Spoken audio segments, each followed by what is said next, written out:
Welcome back to another lesson here on the Radio Short Course, Boston Media House, and I know you are as excited as I am to move into Unit 2, Lesson 1, where we're going to be chatting about your on-air personality, making something intangible, something that we can't actually touch or feel, our personalities, right?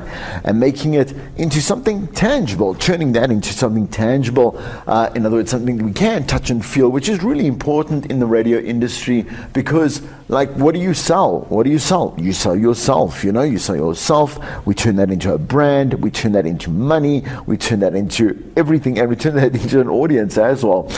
So we are going to be looking at how it is that maybe you can just start getting in touch with the aspects of yourself that set you apart from every other, like Joe or Jill on the street or whatever it is that come across.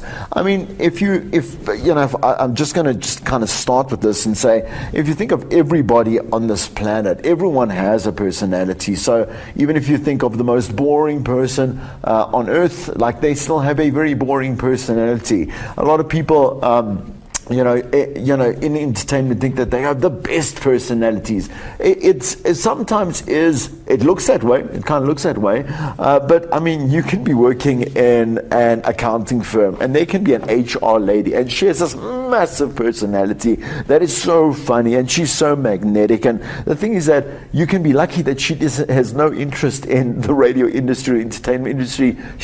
She'd probably take a job. She'd probably take a job. What I want you to understand from that is that now in this digital age as well, where you can see there are so many people that are content creators with personalities that are possibly quite magnetic and will take attention from you onto them, is quite a big risk for you to come in and just assume, well, you know what, I want a big enough personality or a good enough personality or unique enough personality to get you kind of like that money in the bank. And this is why we have to actually look at these methodologies and look at exactly how it is that we actually zone into these aspects. Once again, I'm going to be reading off the slides as well and then chatting to you like face to face, right to camera, right?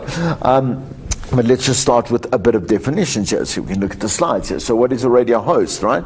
A radio host is the face, today we're a face, right? Not just a voice of radio, and has an on-air position in radio broadcasting. I know you know this, but let's make sure that you do know this. Essentially, the radio host is someone that is going to be chatty, right? That's going to have a really good, a good vibe about them. You have to be magnetic to get the amount of listeners to be loyal to you, to commit to you, and to commit to your brand, so that they do listen to the show, they do listen to the station, they do follow you on social media, and they find what you say every day when you go on radio and you do your show compelling enough to kind of keep company with you at the end of the day. So you'll see that, in a slide that follows this, that there's this concept of the girl or the guy next door, right? So the girl or the guy next door, if you think traditionally, is someone that you can just kind of like open your window, and they open theirs, and you just chat to them about anything and everything, because they're that approachable and they're likable as well, and they've got a lot to say as well about various different things, opinions that are fair. They like to have conversation as opposed to I wouldn't say a debate. Debates are really good as well, but instead of like that force-fed information or again opinion or stance that we are so used to in 2023, the guy or girl next door is who you need to actually be, so that listeners feel that they can approach you, whether it be in a voice note or a text or in person or on air or whatever it may be, and they can have a conversation, not feel that you're going to judge them, patronize them, put them down in any kind of way, but you want to be that person that is welcoming at the end of the day. All right, so just in terms of the person themselves, if we look at commercial radio, when you are presenting, you're just a presenter. In other words, you will only only go on air and you will present. You will do the job of a broadcaster, right?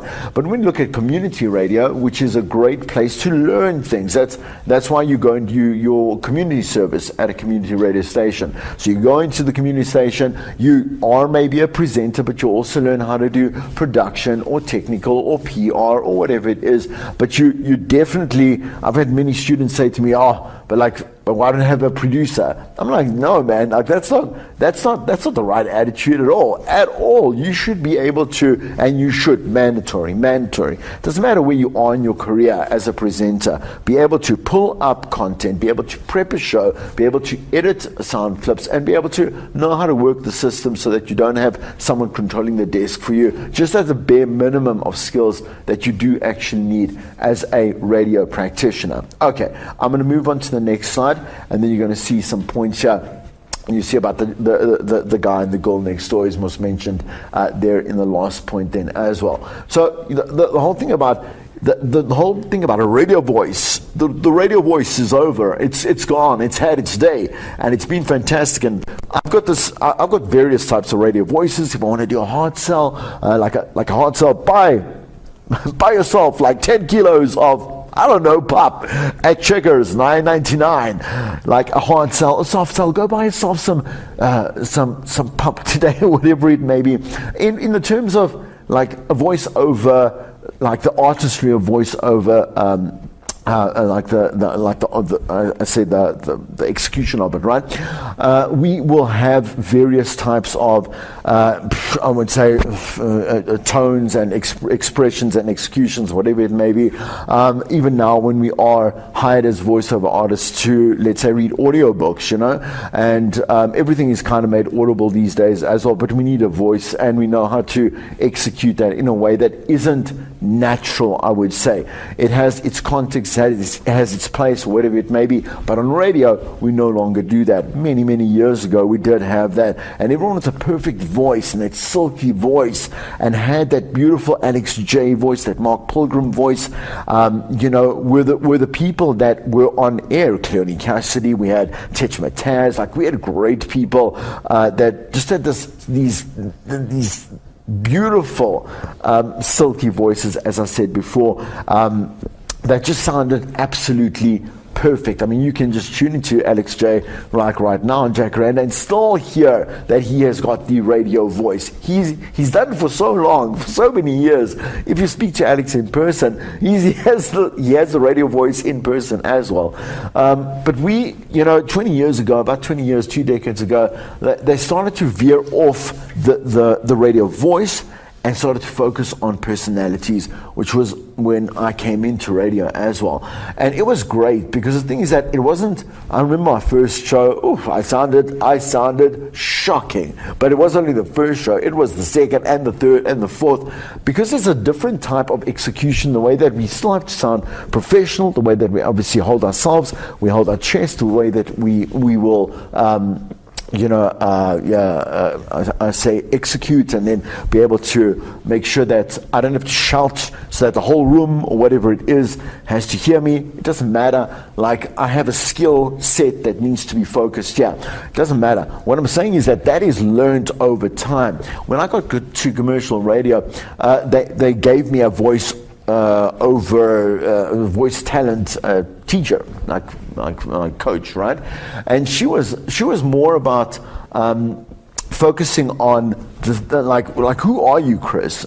Because when I came in and I was doing community radio, my execution was very fast. It was very fast paced, and I believe that energy was about pace as well. And it was kind of crazy. I sounded kind of crazy. I was still great. That's why I got the job from community to commercial. But they said you will not go on until you go for voice coaching. With this lady who I think she does like the most of the SABC and most of the industry. She's very well known. Can't remember her name now. She's great. Anyway, it doesn't matter, right? And she was saying to me, like, look, your voice is not the problem. It's the way that you think that you have to be, I'm saying present yourself as a person, you understand, to your public in a way that is obviously making this quite inauthentic and making it unnatural in terms of an execution.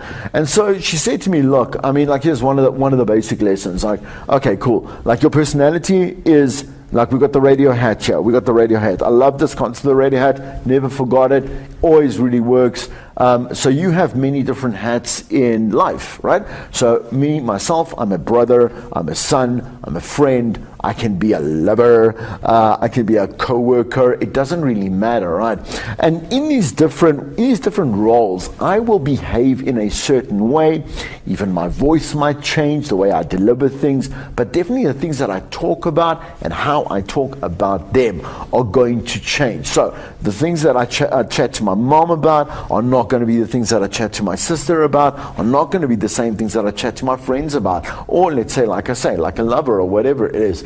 Everything, you will change a little bit, but still be authentic, still yourself with all those different hats on in every situation that you are. So whatever part that you're playing. So on radio, like, you need to put your radio hat on, and then that means being your authentic self, but then also adding the skill set that we teach you and that you have to learn and practice and obviously master throughout your entire journey. And keep on growing as a radio practitioner, right? So she said to me, cool, Chris, like, when you put your radio hat on, all I need you to do is just be yourself. You were yourself, cool, but that is definitely not how you speak and not how you communicate to people like that you surround yourself in every other kind of way in your day, right? Just remember that you are talking to a listener, one listener, direct contact. So obviously, like I'm saying, direct one-to-one communication. We never reference like a they, them, you guys, that type of thing. I always say like to you, and that changes my entire demeanor as well. And this obviously affects my personality at the end of the day. And she said, look, like, put the skills together, like you already know, you've really mastered, you're here, and then just mold that together with who you are. Doesn't mean energy is not defined by pace. Energy is defined by presence. And I love when people realize that presenter has the word present in there. Like, to be a great presenter, like, you have to be present in every way when you go on air. Otherwise, you sound like a load of rubbish. Always, your mind is not there. It's not a focus. Its focus is not on the show or on the corner or whatever it is. You're kind of daydreaming. You're kind of 2 steps ahead, 2 steps backward in your mind, and it doesn't work. That's why radio, in doing a show, is so exhausting. And I'm not trying to play a little violin here and make myself feel better. It is exhausting to be present for 3 to 4 hours on air, where a lot of people do a bit of kind of like an auto robot, they can do that throughout the day in their 8 to 5 jobs, their 9 to 5 jobs, and be present for only certain parts of the day. Then ours is kind of culminated and kind of pressed all together, compressed together in those hours where we will present best when we are present. Okay, when you're also present, like now, for example, I'm present, I'm talking to you direct to camera, I'm not thinking about the slides, think about what I got to say. I also don't have any kind of crutch words that are coming through as well. But also my presence and my personality can shine as well.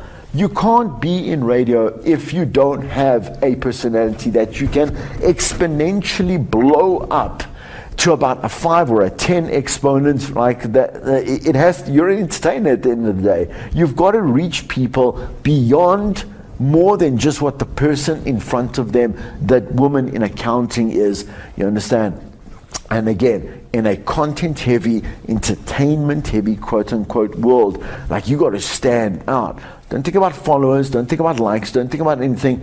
Are you doing a good job? Like, are you great? Can I look at you and be like, this was super entertaining, this person is definitely someone that I want to come back to and maybe watch another reel, I want to follow. And so you can kind of translate that to obviously how we can see the benefits of that type of personality on air, right? We want to keep on listening to you, tune into your show, etc., etc.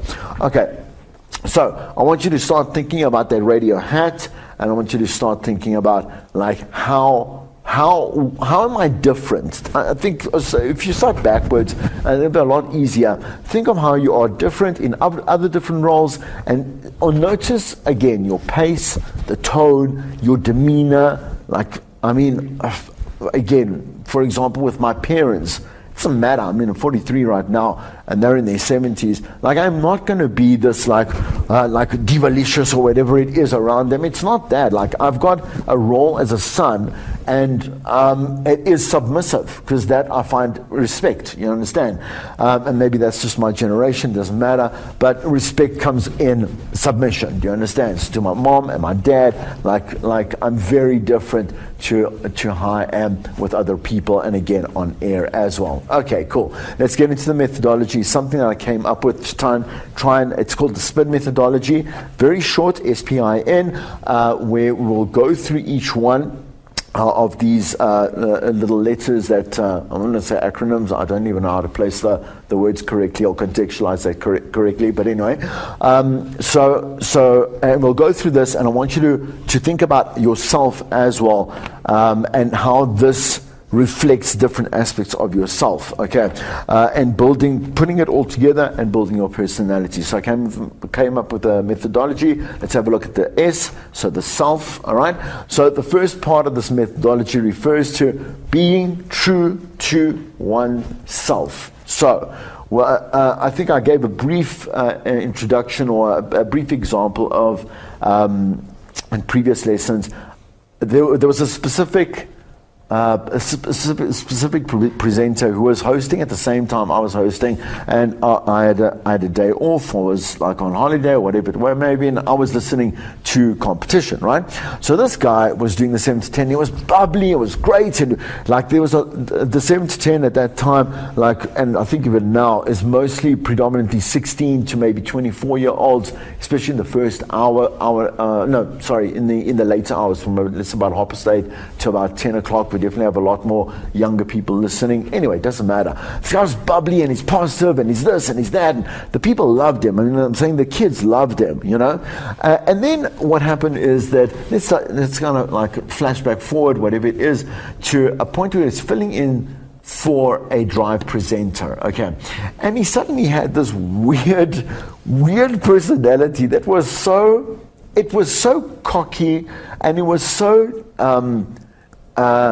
patronizing, and it was, and I can only obviously assume what was going through his head in terms of like, either now he must change the way that he is, because it's now a different audience, which is not true. That you have to do, you must change according to the format, yes, and obviously what the show is like it requires of you, but you must never change yourself. Here's the worst part of the story, right? One of his fans from the evening show called in, right? So this like 17-year-old girl, young girl, and she was expecting the person that she always had listened to and loved. Do you understand? And he was so patronizing to this girl and her opinion, which was not smart enough or not valuable enough. Probably asked, why did they put her on air? I don't know what was in the background. But the way that you felt so, not bad, not only bad for her, but you were so angry. I was so angry to hear him put her down like that. She must have felt terrible, you know, just because I was trying to put up this little bit of a facade, you know, this like drive time facade. Boom, man, that's just rubbish. So the thing is that even with the self, like you come into radio, right, and you have this urge to be the pseudo, I don't know, you've got the pseudo alter ego of yours, and you know, it normally comes with a name that you make up for yourself that is defined by this person that doesn't really exist.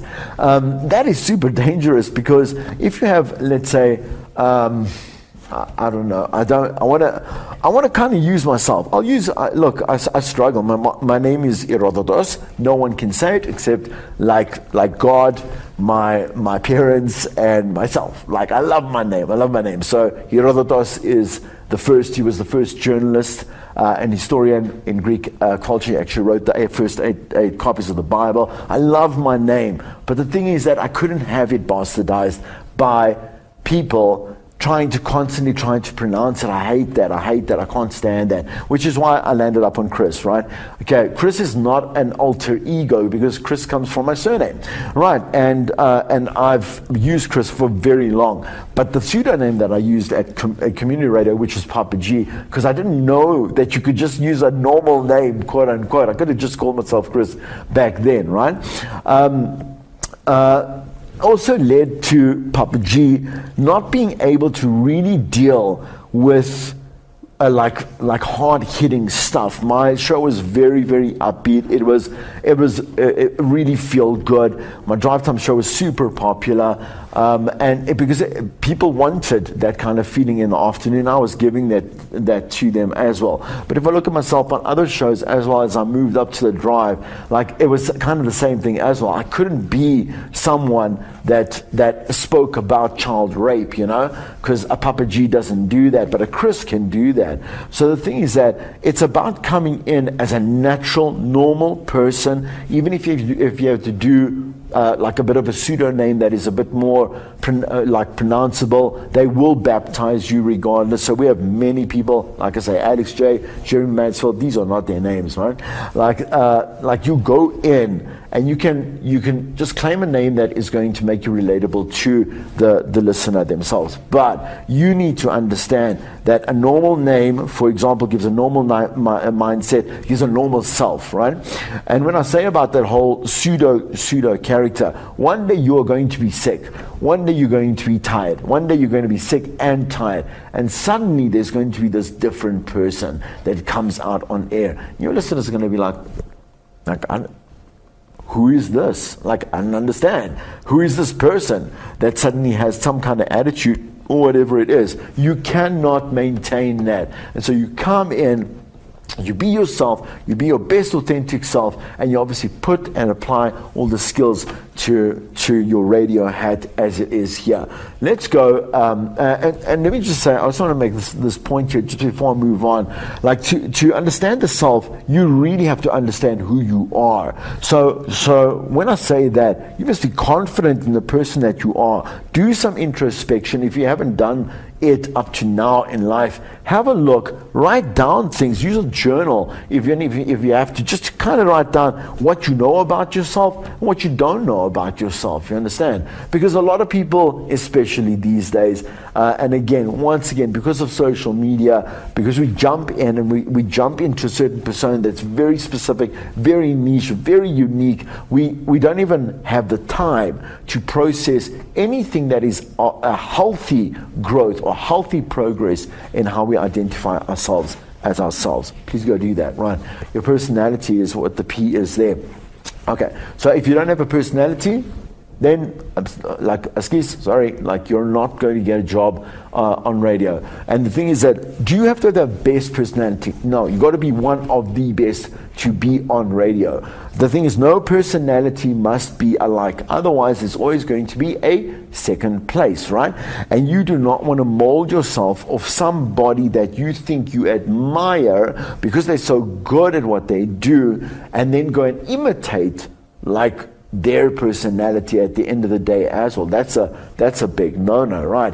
Okay, but the thing is that there's a job for announcers. So like there are people that like I say, at Monte Casino, at shopping malls, whatever it is, that do get the jobs, that are on the mic and then just announce things. So you can go ahead over to Edgar's and you can find yourself like the brand new winter line, whatever it may be, coming up next, Tony or whatever it is, or whoever it is, it doesn't really matter, right? Announcers are very different to personalities as well. We don't need personalities in announcers, and so you really need to understand the concept of a personality. Yes, you're born with one, and the thing is that from the date of your birth, right, the first thing that you start doing, I'm saying in life, is start moving away from who you actually are, like to get a little bit like deep and Oprah-ish on you. It's the truth, right? We start to build walls around this pure personality of who we are. people that are in entertainment and that are in radio specifically know how to touch base with that inner person that they are and really blow that up at the end of the day as well. So it is a calling, definitely. You can't just come in and be like, you know what, I feel like doing radio. No, man, like I maybe feel like today being a doctor. Let me just pause for a second for effect. That's ridiculous. And that's also the way that people kind of undermine the industry and undermine the profession and the craft or whatever it is, because it's like, oh, I can speak or I speak a lot. Well, no one cares. No one cares if you speak a lot. You can speak a lot of crap and a lot of rubbish at the end of the day.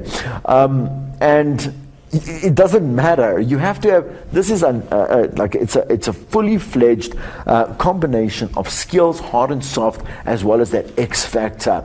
And I'm going to be talking about that X factor as well in just a moment, right? How do you know you have an X factor? You don't. That's the thing. So if I say to you, like, please go and go and try and explain your X factor. You can't touch or feel, you can't touch, feel, smell, see an X factor, but you can experience an X factor. So when I teach my students, I say, let's look at people like Naomi Campbell and Martha Stewart, for example, right? Okay, so Martha Stewart is, she was the one that went to jail. I always say when I wear like a tie or whatever it is, I'm in my Martha Stewart collection. It's prison-like anyway. But Martha Stewart, she was predominant in cooking, I think it was that. I think it was in cooking or like interior decor, I don't really know. The point is that Martha Stewart and Naomi Campbell, two very different people in two different industries. Why is Naomi Campbell, at her age, I'm saying to you, still headlining the catwalk? You understand? There are thousands of models that have come and gone across Naomi. She's a supermodel, sure. She had her day, quote unquote. She still has her day.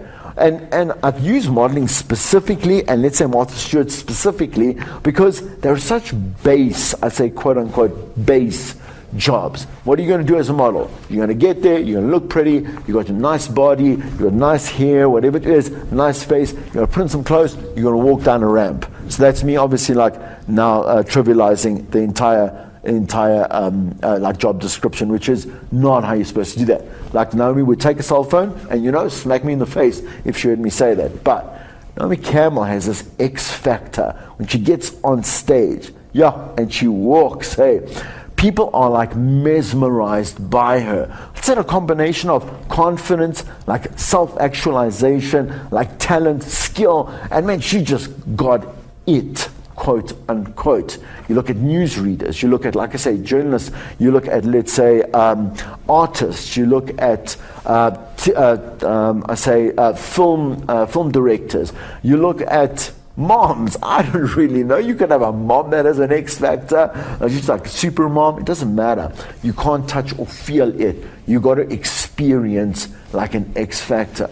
You, however, I know how to hone in on my X factor. Like I've had many years to do it and experience it, and I know how to lock into it. You need to know, with a combination of all those things that I've said as well, how to like embrace and then like completely exponentially grow that X factor in you. Okay, personality, right? So putting the I in has to do about your work ethic, right? Okay, so work ethic comes with the person that you actually are. Work ethics aren't actually, and I use actually quite a lot there, but they aren't adopted by somebody else. If you're not a person that works well or works succinctly or works hard, like no one can teach you that type of thing.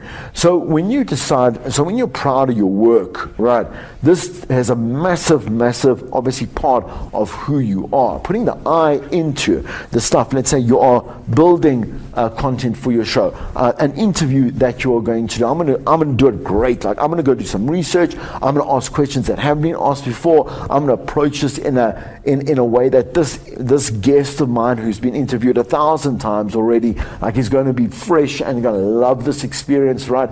I'm going to talk about things, but that in a way that I know is going to hit hard with these people right now. And how do I do that? Well, it's a great idea, but in execution, I'm going to have to go and do the planning, and I'm going to have to do the preparation and the execution for that to actually come alive. So to make an idea come alive puts you in a place that you have to actually put a lot of hard work into, and you've got to be proud of your work at the end of the day. So you come through, and I mean, I'm going to say this even with let's say you're being marked. I mean, again, we're looking at a student perspective and stuff. Like, I have nothing, I'm not going to say anything about people that get 50s or 60s or whatever it is, right? But I understand, if you are proud of your work and you're dedicated to your work, you should be ultimately getting within, let's say, at least the 70s and upwards, because you're putting in that originality, that effort, you're putting in that time, and you are passionate about what it is that you do.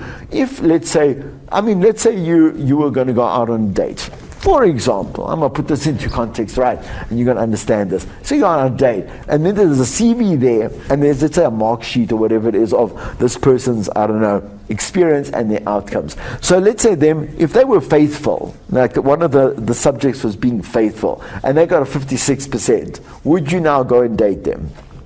No. Exactly, right. You'd be like, no, this person is going to be like all over the place, sliding into everyone's DMs, but they're giving it to you and they're saying it's 56%. So take me or take me not. There's no justification for me to understand why you can't do the best that you are able to do. So even if you are able to, let's say it's 68%, but it's great, it's a great effort, and that's your capacity that you can go and push. Put yourself into integrity in your work, you understand, and your work ethos. Everything is in there. Like, for example, if we have different practitioners, for example, music compilers, they want to, let's say, put their work into playlisting, put it correctly. People listen longer, they've done their work, and they've done it well. And let's say, for example, a sound engineer is going to sit there and make sure that, like, all the levels and obviously the bytes that they're using and the voiceover, I'm saying cold vox or whatever it is, they're putting in there, they're making sure that the output or the end product is done really well. As a presenter, as a broadcaster, I want to make sure that I don't basically half attempt, okay, there's obviously another word for that, but half attempt my job. I want to go in, if I want to waste the time, think about it this way, if you're going to waste the time, why don't you just waste the time properly? Let's get into the last one. Okay, all right, so N is being all natural. Okay, all natural. You're going to think, oh, is this authentic? No, it's not the same thing as well. So with all natural, it's like saying, okay, let me just sit back, right? Okay, we sit back, and again, I'm going to give you that little scenario of you with your friends around like a dinner table. You're going to go and have some fun, have some good chats, and just have a good time, right? You're being normal. You're being organic. There's going to be organic conversations that come there. You're going to have organic reactions, right? Natural reactions. Be a natural human being that has moments where you're sad and when you're angry and frustrated, and you want to bring that and dial that right in, just like completely compress that into your end product. Be a natural human being at the end of the day. A lot of us, including myself, right? When you go into community radio, start radio, you find it very difficult to be natural because no one, you listen to radio forever. I'm just saying to you, you've listened to radio forever. When you get behind the mic, you're like, I don't know what to say. I don't know what to do. I don't know how to say it. I don't know when to say it. I don't know from what height to say it. I don't know, right? You don't know. You got to practice, right? And the thing is that the first thing that comes out of your voice is so unnatural. Bleed your way through that process so you can get it over and done with it out of your system so that you can start speaking naturally, like I'm doing to you right now. It's just natural, different emphasis. Like when I emphasize something and I was really excited, I'm going to be excited about it. Like it's Friday today, specifically, like I want to timestamp this. It's Friday. It's a great day because it's TGIF, and I'm so excited, man. You can feel that authentic, yes, me, that authentic me, but you can feel the natural, like natural execution or attachment to what it is that I want to say. Good. Always be a natural human being. Right. Please note, so before we close the lecture, that there's an article that I've written here. It's on my blog. You can actually go to chrisjordanmedia.net. You can find a number of different blogs there. But this one is about being the Bruce Wayne, or are you going to be the Batman? Please, everyone knows who Batman is, right? And everyone knows who Bruce Wayne is. So Bruce Wayne, when you think of this, so this is with your pseudo character, right? Bruce Wayne, I mean Batman, man, Batman is cool. So Batman's got, he can fly in the air, he got like those aeroplanes or whatever it is, got his Batmobile, got the things in which he trucks or whatever it is, got all fancy moves, whatever, the bat suit that is impenetrable,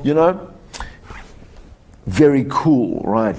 Bruce Wayne, however, seems so boring. But Bruce Wayne is the one that can go shopping, go to church, can go out, can stay at home, can have a chat to kids, can have a chat to an Oma or an old lady. Doesn't matter. Bruce Wayne is the one with freedom, you understand? And he's the normal person out of the two. And you need to aim to be the Bruce Wayne out of the very tempting choice to become the Batman. The very showy, the very glittery, the very glamorous, unnatural. Like, we can't have Batman in a shopping mall. Like, it's weird because we'll think something's up, right? Yeah. Choose to be Bruce Wayne.